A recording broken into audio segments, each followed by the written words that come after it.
আসসালামু আলাইকুম।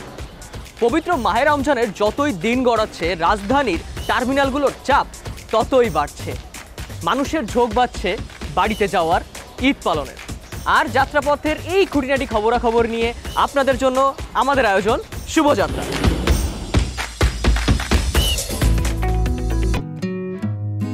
ঢাকা শহরের প্রধান কয়েকটি আন্তঃজেলা বাস টার্মিনালের অন্যতম হচ্ছে সাইদাবাদ বাস টার্মিনাল। ঢাকা শহরের বিভিন্ন স্থান থেকে যে কোনো পরিবহনে চড়ে খুব সহজেই সাইদাবাদ বাস টার্মিনালে পৌঁছানো যায়। সাইদাবাদ আন্তঃজেলা বাস টার্মিনাল থেকে সাধারণত সিলেট, মৌলভীবাজার, কুমিল্লা, চাঁদপুর, চট্টগ্রাম, কক্সবাজার, রাঙামাটি, বান্দরবান, গোপালগঞ্জ, সুনামগঞ্জ, কিশোরগঞ্জ, ফেনী, নোয়াখালী, হবিগঞ্জ, ব্রাহ্মণবাড়িয়া, লক্ষ্মীপুর, বরিশাল জেলার উদ্দেশ্যে গাড়ি ছেড়ে যায়। এই বাস টার্মিনালটি প্রায় 10 একর জায়গার উপর প্রতিষ্ঠিত। এই বাস টার্মিনালে প্রায় 2000 বাস রাখার ব্যবস্থা রয়েছে। আসুন জেনে নেই সাইদাবাদ বাস টার্মিনাল থেকে দেশের কোন কোন জেলার উদ্দেশ্যে বাস ছেড়ে যাবে। ঢাকার সাইদাবাদ থেকে কক্সবাজার যেতে পড়বে নারায়ণগঞ্জ, মুন্সিগঞ্জ, কুমিল্লা, নোয়াখালী, ফেনী, পরে চট্টগ্রাম ও কক্সবাজার। ঢাকা থেকে নোয়াখালী যেতে পড়বে নারায়ণগঞ্জ, মুন্সিগঞ্জ, কুমিল্লা, পরে নোয়াখালী। ঢাকা থেকে সিলেট যেতে যেসব জেলা পড়বে সেগুলো হলো নারায়ণগঞ্জ, নরসিংদী, ব্রাহ্মণবাড়িয়া, হবিগঞ্জ, মৌলভীবাজার এবং সিলেট। ঢাকা থেকে খুলনা যেতে যেসব জেলা পড়বে সেগুলো হলো মুন্সিগঞ্জ, পদ্মা ব্রিজ হয়ে শরীয়তপুর, মাদারীপুর, ফরিদপুর, মাগুরা, যশোর এবং খুলনা।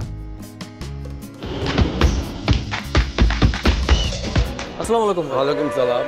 আপনাদের কোম্পানির নাম কি? আমাদের কোম্পানির নাম কেকে ট্রাভেলস। কেকে ট্রাভেলস। আপনাদের এখান থেকে বাস কোথায় যায়? আমাদের গাড়ি মূলত কাউন্ট হলো টিডি বাড়া। টিডি বাড়তে আমাদের সাদা একটা কাউন্ট আছে, এখানে আছে দুইটা। আর মূলত একটা আছে চিনাঙ্কুর সাইনবোর্ড। এখান থেকে যাত্রী নিয়ে যায় নোয়াখালীর উদ্দেশ্যে কুমিল্লার বিরুদ্ধে।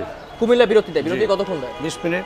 যেমন 14 গ্রাম আছে, মিয়াবাজার আছে, এই সমস্ত এলাকার পেছনে নামায় আমাদের গাড়ি একদম চলে যায় চৌমনিপুর বাজার উপরে লাস্ট স্টপেজ। আর আপনারা কি মানে ঈদ উপলক্ষে কি এক্সট্রা ভাড়া চার্জ করতেছেন? আমাদের সাবেক ভাড়া, আমার সাবেক ভাড়া 450 সাবেক ভাড়া, যেটা এটাই। আপনারা নিজেরাই শুনলেন যে ভোর 5টা 20 থেকে শুরু করে রাত 12:30 পর্যন্ত কিন্তু এইখানে বাস অ্যাভেলেবল। প্রতি 5 মিনিট বা 20 মিনিট পরপরই কোনো না কোনো বাস গন্তব্যস্থলে ছেড়ে যাচ্ছে। তো আপনারা বুঝতেই পারছেন সাইদাবাদ বাস টার্মিনাল সবসময় ব্যস্ত। আপনি কোন গাড়ি সুপারভাইজার? আমি মামুন পরিবহন। কত বছর যাবত এই প্রফেশনে আছেন আপনি? প্রায় 2 বছর ধরে। বাসে আপনার সুপারভাইজার হিসেবে আপনার কাজ কি থাকে?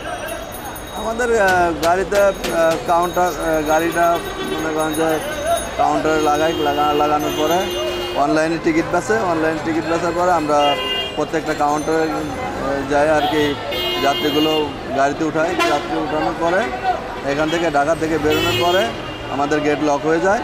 এখন যাত্রী কোন জায়গায় নামবো, টিকিট ছিঁড়ার পর যাত্রীর জিগাই। আমাদের যাত্রী হঠাৎ করে ঘুমায় যায়, তাহলে সেই ক্ষেত্রে হয়তোবা যাত্রীকে বলি যে ভাই আপনি নামবেন যেহেতু, তাহলে আমি গাড়ি সাইড করে আমি উস্তাদকে বলি, আমার উস্তাদ সাইড করে দেয়, তারপর ওনাকে সুন্দরভাবে সসম্মানে নামাই দিই।